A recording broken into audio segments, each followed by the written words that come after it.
Hi, Steven here. Welcome back to the Roundtable, and I'd like to talk about some of my favorite comeback albums or surprise albums from some of my favorite rock or pop icons.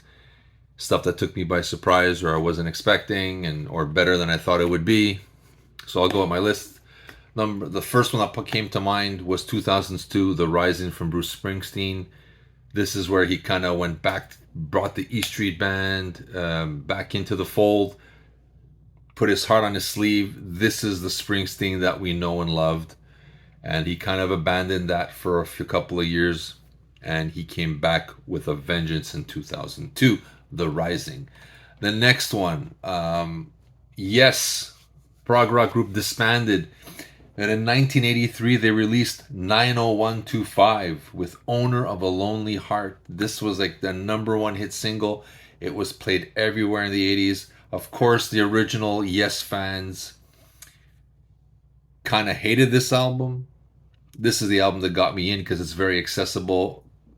They say it's a pop rock record. There's much more going. There's layers of vocals and it's beautifully produced. It's amazing sounding. I loved it. Fantastic album. Deserves much higher love from not only Yes fans but rock fans in general. The next one, I never thought I'd say this. 1993 is The Wedding album from Duran Duran. They came out of nowhere with this album for me. Ordinary World, fantastic song. They had a few albums in between when they were in their heyday that kind of fell between the cracks, weren't as big sellers. I enjoyed them, but this was the album that kind of said Duran Duran is here. And I love this album. Fantastic. Can't get enough of it. Next one, 2000's Brave New World from Iron Maiden. After a couple of albums with another singer, the band storms back, brings Bruce Dickinson back into the fold, and this is one hell of an album. Loved it. Can't get enough of it. Shows the band on fire. These guys are firing on cylinders. If you thought Maiden lost it, this shows you they've never missed a step. And they're back with a vengeance. Green Day, 2004, American Idiot. These guys kind of fell by the wayside. I liked them, but didn't think they were going to be an amazing band. Thought they were a good band. This concept album, American Idiot, blew my mind.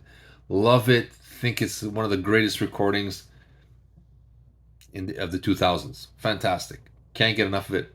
These guys showed they were better than I ever thought. I'm glad I was wrong, and I stand by everything. I was wrong in the beginning. These guys are an amazing band. Next up, 1983's Lick It Up by one of my favorite bands, Kiss. They finally took off the makeup after the disco album. The concept album, The Elder, didn't do well. These guys were, coming into the new era of the 80s with the hair bands. Were these guys going to make it or not? They made it. Lick It Up is probably one of their strongest albums of their career. One of my favorites. Maybe because it's my first Kiss album. I don't know. Maybe it's nostalgia, but I love this. Excited, the opening track is killer. All Hell's Breaking Loose, the title track. A Million to One, underrated ballad. Should have been a hit. I don't know what happened. I even like On the Eighth Day God Created Rock and Roll by Gene Simmons. People say he started to fall asleep in the 80s. I still like that song. I think it's Young and Wasted is not bad either. So, it's a good album. Showed this band when they're hungry, they can pull out the stops. 1990s Razor's Edge, by AC/DC, Thunderstruck, Money Talks. New classics. Everybody thought they were kind of, everybody says their albums sound the same. But when these guys are energized, they come out with some potent rock and roll.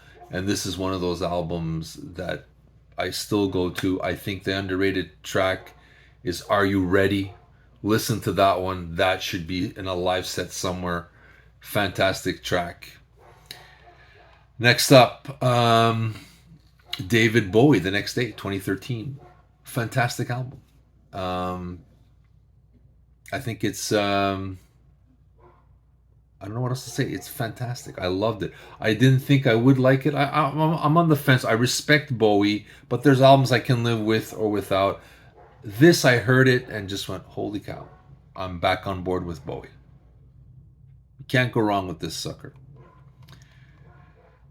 Then we have 2000s All You Can't Leave Behind by U2 with their Pop and Zooropa albums.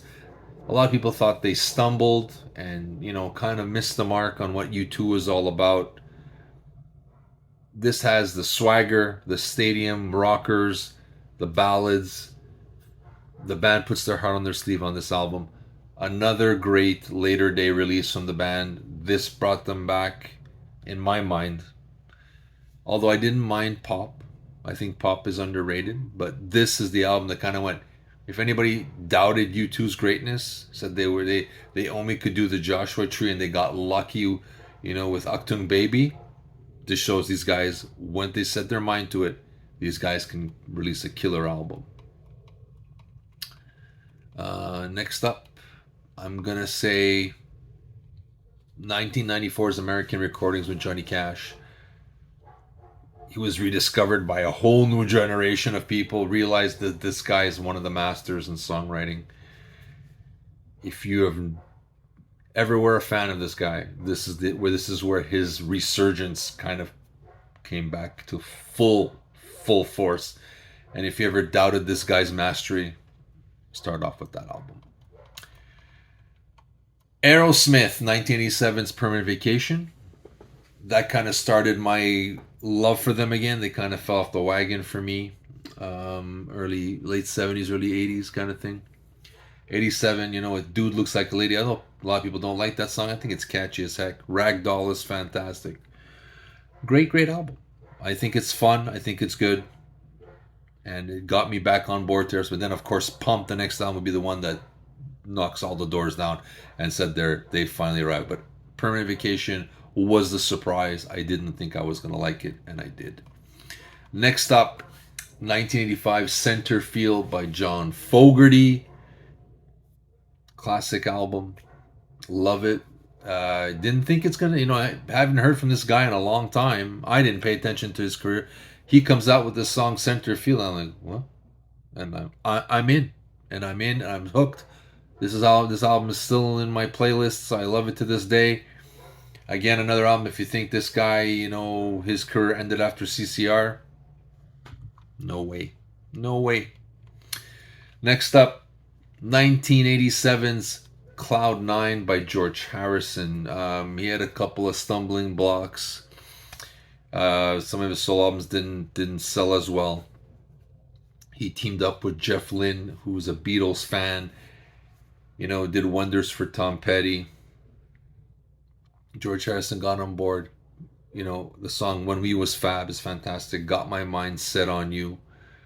If that's what it takes, fantastic. This is George Harrison, perhaps at his commercial pop best, and maybe his most cohesive album since All Things Must Pass.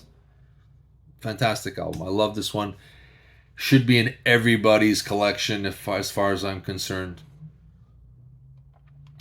Next up, one of the greatest comebacks, something blew my mind from the beginning. 1984's Private Dancer by Tina Turner. Came out of nowhere. You heard she's come out with an album. I said, Tina Turner, okay. I know her, didn't know of her. I know some of her stuff. Didn't think this album, in my mind, I said, it might sell 1 million or 2, This thing sold 12 million copies.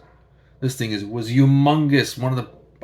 It may arguably be the greatest comeback of all time in pop rock. It was amazing. It came out of nowhere.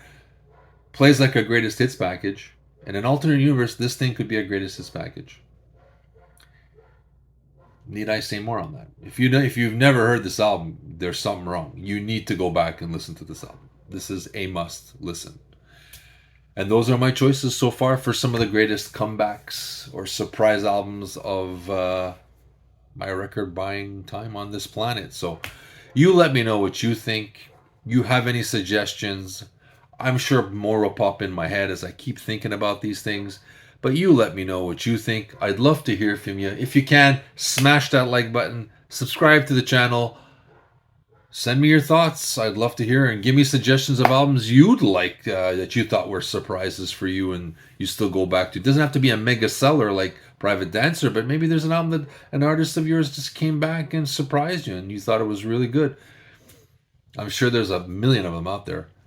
But you let me know. This is Steven from the Aroundtable, wishing everyone a good night.